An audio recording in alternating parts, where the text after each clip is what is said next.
Hey folks, welcome back to Game Garbage, where we take a look at games, chat about the gaming news in the industry, and of course, stream for fun. Today we're taking a look at Monster Hunter Wilds. While it has been a really successful game, they've sold over 8 million copies just on Steam. This doesn't include the consoles as well, or like the Epic Game Store. It does bring up some questions though, because there have been quite a few complaints about the game, and they've actually been pretty wide range. So my real question that I've been thinking about is, do the changes in the game alter the way that Monster Hunter now is forever built as a franchise? Because we've seen this before in a lot of games that we grew up with, and while these changes are generally small, they do eventually accumulate and change the course in the game design for these IPs. And I wonder if that's happening to Monster Hunter Wild as well. So, curious on your guys' feedback. You can leave a comment, all that jazz. But let's go ahead and get started into this. So, Monster Hunter Wilds is starting to change their formula. Now, of course, the game still is very fun. It's got high scores. Many like it. Definitely, even some people defend it severely. But with what they're changing in their formula is ultimately changing the game design. So, full disclosure here, I personally have not played the release of the game. I haven't finished it, of course, either. All I did was play the beta, but I have played some of the previous monster iterations that they've had, all the way back to Wilds. Lion and I did address some of these changes in the beta review, which, again, a lot of people really didn't like that. A lot of people said, oh, it's just because it's a older version, or like they've changed or tweaked some stuff, you just wait for the full release. Well, now we have the full release, and a lot of those concerns in our beta review are realized in the full game at launch. And I'm sure people too will be like, okay, well, hey, they'll fix it, they'll change some stuff, we'll have more content post-launch. Well, sorry to say, we're not going to have too much of that either compared to previous games. I'll update you on that as well toward the end.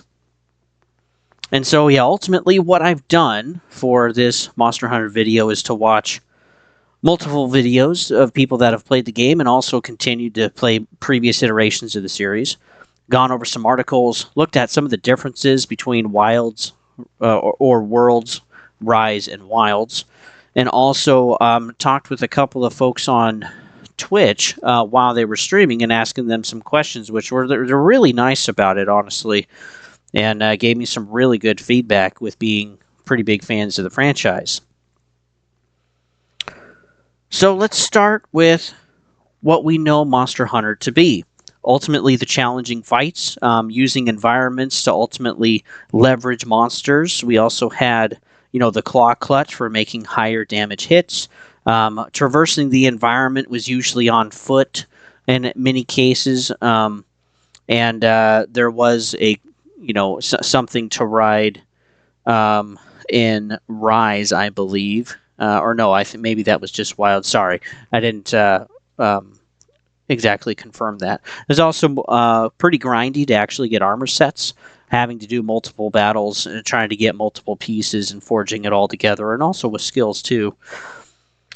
With Wilds, these have been the previous game. With Wilds, we have Monster Hunter fights that don't really require as much effort. They're just kind of time-consuming or time sinks.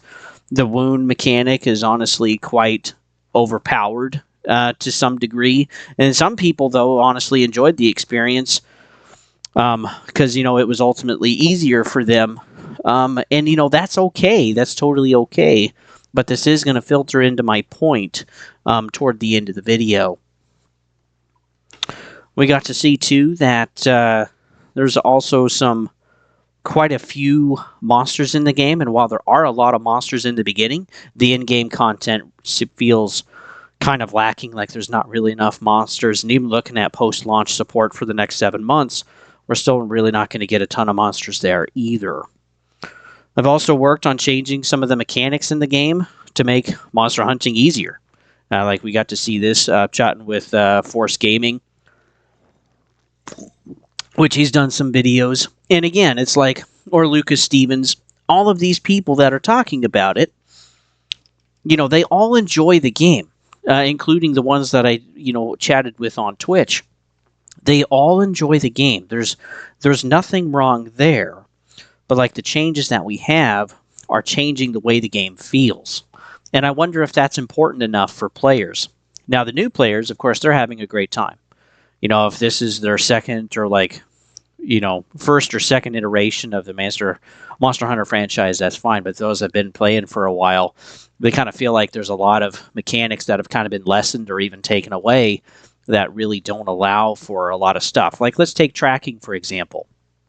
So while there is a level of tracking, you kind of need to be in an area constantly given notifications, or whether there's a monster close or in the area or has left the area due to the day-night cycle or certain storms or whatever.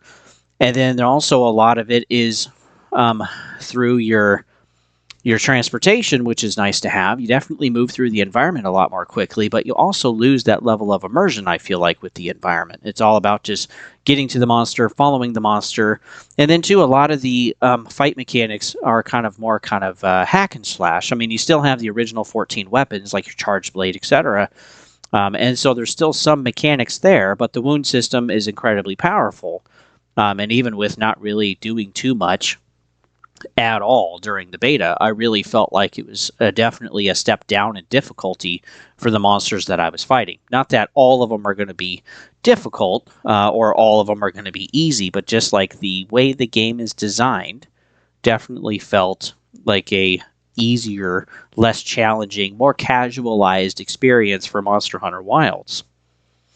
And we lose some of that level of immersion. And it doesn't help either that we're constantly being told what's available, what to do, and notifications with these monsters. Kind of just holding your hand like an Ubisoft game. So yeah, we did have at one point the Clutch Claw, which has been replaced with the wound mechanic. Again, we chatted about this already, but yeah, the Clutch Claw was very specific, and you kind of had to have, of course, the tool, and you had to get some of those hits, and you kind of had to line that up. Well, now we have a focus mechanic, which you can use with any weapon, which in some cases is nice. Again, you can work through a monster actually pretty quickly, depending on your type of play style, but it does make the game easier for your play style, whatever it is.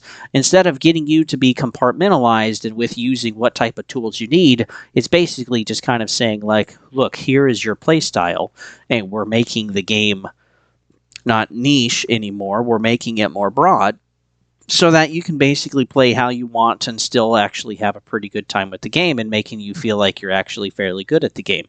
Force Gaming also talked about this through some of the videos that he's released. Now, with fighting a monster, you can get pretty much everything you need in pretty short order.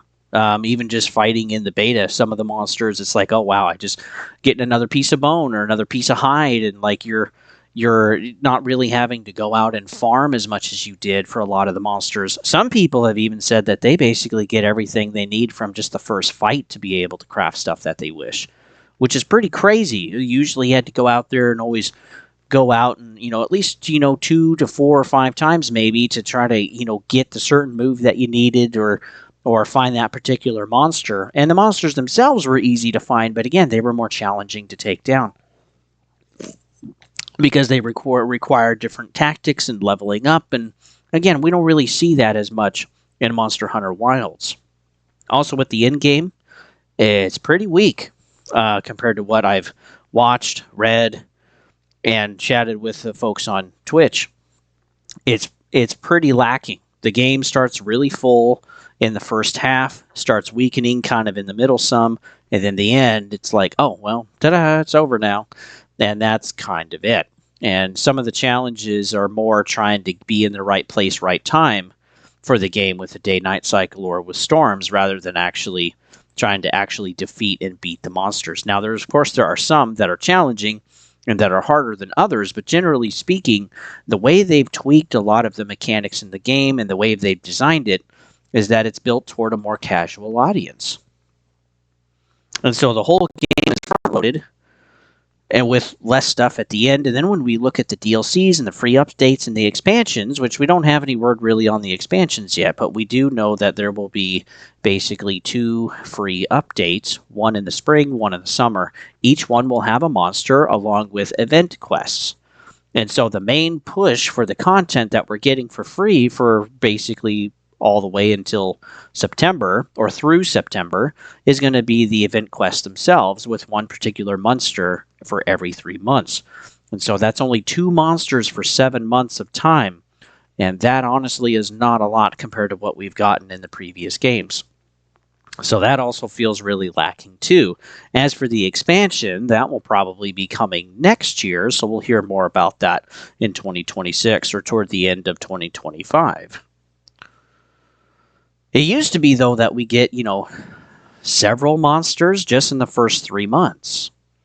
And it is completely taken a turn the other direction. Maybe this partly has to do with needing to actually make the game better, the whole performance side, the efficiency side of running on the system, because they released all of these platforms all at once. They didn't stagger any of them. So we have PC, which is multiple, thousands of different iterations of PCs out there. We also have Xbox One, Series X and S. We also have PlayStation Base, and the PlayStation Pro. So we also have those to deal with as well. And then there's also like the Steam Deck and stuff like that, which is a whole nother platform in and of itself, trying to get that stuff to run natively on the hardware. And then too, at the very beginning of the game with the performance issues, they're like, hey, why not just play with frame gen on? That's already a bad sign. Are you sure you don't want frame gen on? Like, they already knew this game wasn't going to run very well, that people were going to be pretty frustrated about this. And we're still in the 50s for Monster Hunter Wilds on Steam for a score, which is pretty surprising.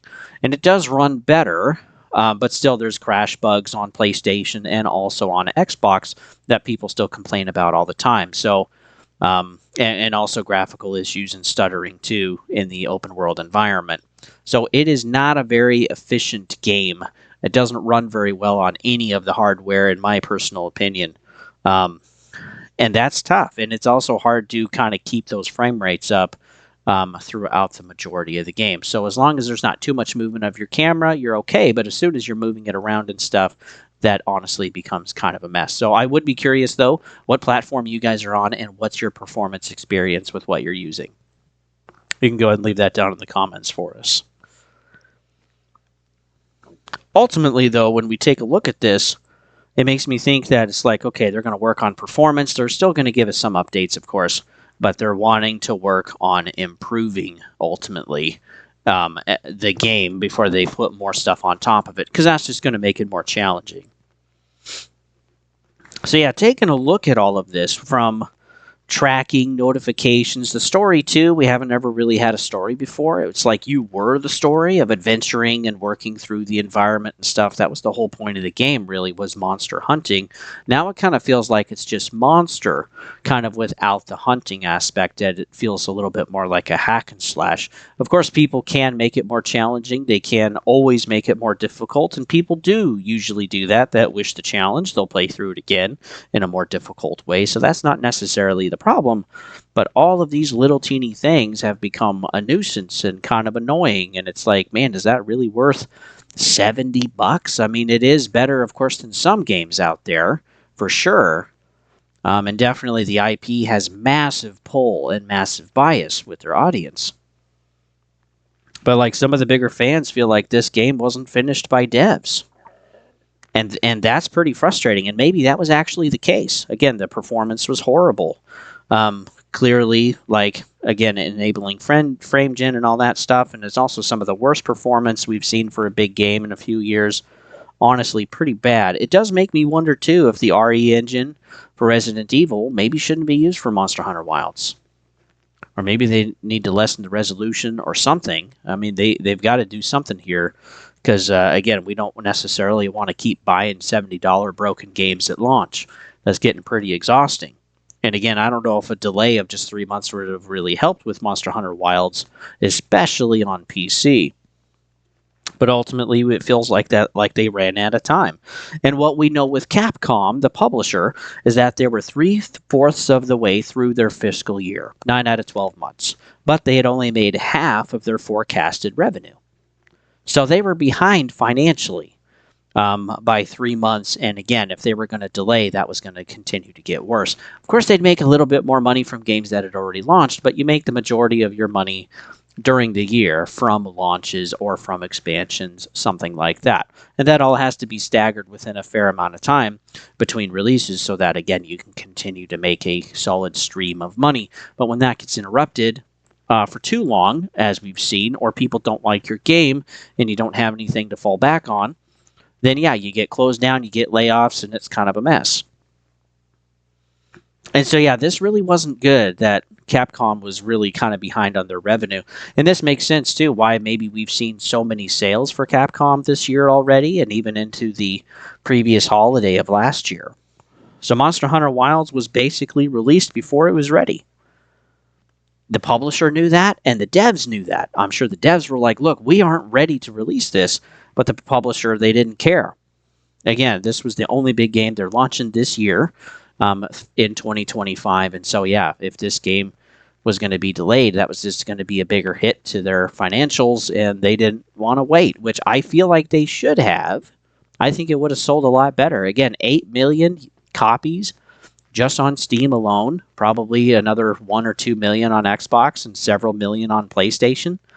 This game sold a lot of copies. We're probably looking by now probably around 12 or 15 million at this point. A lot of people have bought in this game, and some other people like myself, I'll wait for a sale and I'll play it then. But yeah, this game was not ready, and this ultimately gets really frustrating because this explains the bad performance. It explains the lack of in-game content compared to previous games that we've had. It also explains the lack of post-launch content with only getting 2 monsters in the next 7 months. So yeah, the publisher wanted the money. And they also wanted to expand their audience too by changing things in the game to make it easier or make it more accessible and to bring more of that audience in. And again, with the biggest release they've ever had for Monster Hunter Wilds, that's probably the case. There's probably a lot of new players coming into the game and enjoying it to death and having a blast. Again, we got to see on SteamDB 1.3 million peak players. And it also shows that, yeah, the game was incredibly successful, that a lot of people bought it on Steam. On PlayStation Time Tracker for PlayStation 5, we got to see that Wilds is number 2 in the last 7 days. That's really impressive. The only game that's beating it is Fortnite. So Capcom definitely made their money on Wilds. But I wonder, too, if over time will they slowly lose their player base. We've seen it before with other big IPs. Let me name some. Battlefield, Call of Duty, Diablo, Overwatch, Dragon Age, Halo, Assassin's Creed, Shadow of Mordor, Far Cry, Mario Party. We can look back at previous sales and all the game iterations and see that, oh yeah, there's less players that were engaged, there were less players that wanted to buy, there were more issues. Basically, it was more money for less game. And then also more bugs on top of it. That's kind of been the general consensus since about 2018, 2019. And again, that's really been frustrating to watch. Again, we just want games to be ready at launch. So with Monster Hunter becoming easier, more streamlined in their mechanics and their gameplay, and also, too, for a part, the gameplay becoming more grindy, because while you're waiting for a monster to show up, well, then you got to go do something else. And then there's a lot of fetch quests where you get a ton of experience, more than you maybe should for some of that stuff, to catch bugs, to, catch lizards or to do other things. Again, these type of fetch quests while you're just waiting around. It doesn't really seem that exciting, kind of padding the time and the content. Maybe this why, too, on PlayStation Time Tracker, we're seeing people having 3-hour sessions because maybe they're just leaving the game on and just letting it run until they get a notification from afar or through their headset, hey, monsters nearby, and so then they can jump back on and actually play. That would actually make a little bit more sense, because what we're seeing on PlayStation Time Tracker is that Monster Hunter players, even though there's less of them, the reason it's number 2 on PlayStation Time Tracker is because the play time of each session is twice as long. That's pretty crazy. So again, I'm sure people are enjoying the game, but I'd be curious too in the comments, are you letting it be idle some while you're waiting for a monster to show up or become available, or operate during the day or operate at night?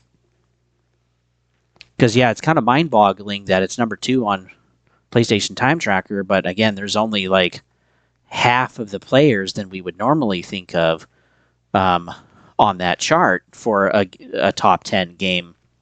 But then you look at the play session and it's twice as long. So again, those hours just accumulate quickly. So ultimately, I do wonder if Monster Hunter is losing its identity. And this is ultimately what I'm really worried about. Because again, the other games that I've mentioned, this has happened. And it's, I don't want it to lose what makes it special. Not to say that some of those things aren't in there. But again, the cooking, isn't necessarily what makes the game. It's monster hunting. The mechanics should make it so that, again, you're having a monster hunting experience, and each monster is going to require different tactics, different preparation, a different environment to learn all of that type of stuff. And again, maybe that stuff is in there, but in my opinion, this is definitely not the best Monster Hunter Monster Hunter game that they've released. I don't think it can keep up. And it's not just not that there were some launch issues. The launch was incredibly bad for everybody, but even with that, people have really enjoyed the game. It makes me wonder, too, if AAA has been so bad lately the last few years that finally people have a game that's pretty good, and that's why they're giving it a score in the 90s. Because again, this isn't necessarily just my opinion. The performance issues, we have those. The changes with the mechanics for combat, we have that too. How the day-night cycle kind of like makes you idle, or you just have to fill your time while you're waiting. That's also built into the game. Those are all factual things. And is this going to continue to push Monster Hunter Wilds, especially with all of the money that they made? Again, they've made over 10 million copies at launch. That's crazy. They've sold over 10 million copies at launch across all the platforms. And so they see the money and they see the changes that they made, and they're like, well, maybe designing it to be more casual was a good thing. But again, with the other IPs that I mentioned up above, it eventually kills out the IP, and I don't want that to happen to Monster Hunter. We have some amazing games that have been launched that should have been amazing. But boy, they just completely missed the mark. And it was through their game design, their storytelling, all of that stuff. They forgot what made those games special, what made them important, valuable to the player. Because it's all of that linking together and building this world that you can just get lost in and be like, oh shoot, I need to go to bed like hours ago. Is Monster Hunter a game like that for you? Or do you find yourself kind of just, I gotta wait again? I'm really curious what your thoughts are. Because again, I haven't played it yet, and again, I'm going to wait. And maybe you don't really care about this type of stuff. Hey, you enjoyed the game, that's great, that's fine. But yeah, my ultimate concern is this going to change how future Monster Hunter games are played? Because again, if they have all of the sales numbers, well, the performance doesn't need to be there. It can be buggy as hell, and people will still buy it. It doesn't matter that things are casualized or streamlined, or that there's some breaks in immersion, or some things added to the game that, again, people don't really care about. Like having your own tent or your camp, or being able to actually have a story this time. Again, are they losing what Monster Hunter is about? What do you guys think? With that, folks, thanks for tuning in. You can always find me at Gaming Garbage 22 over at YouTube. You can use the playlist to get around, because not only do we talk about stuff in the gaming industry like this, we also take time to have gaming news.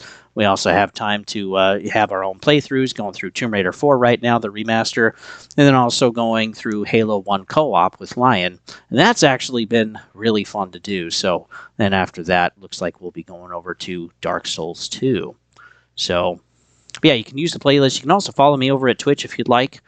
Take the time to see what I'm playing. But if I'm doing a video like this, I'm not going to be really responding to the chat. But if I'm playing a game, whether it's Halo or a playthrough or some kind of beta test, yeah, I'll be responding to the chat in there. So with that, folks, hopefully you guys are doing well. We'll see you guys on the next one.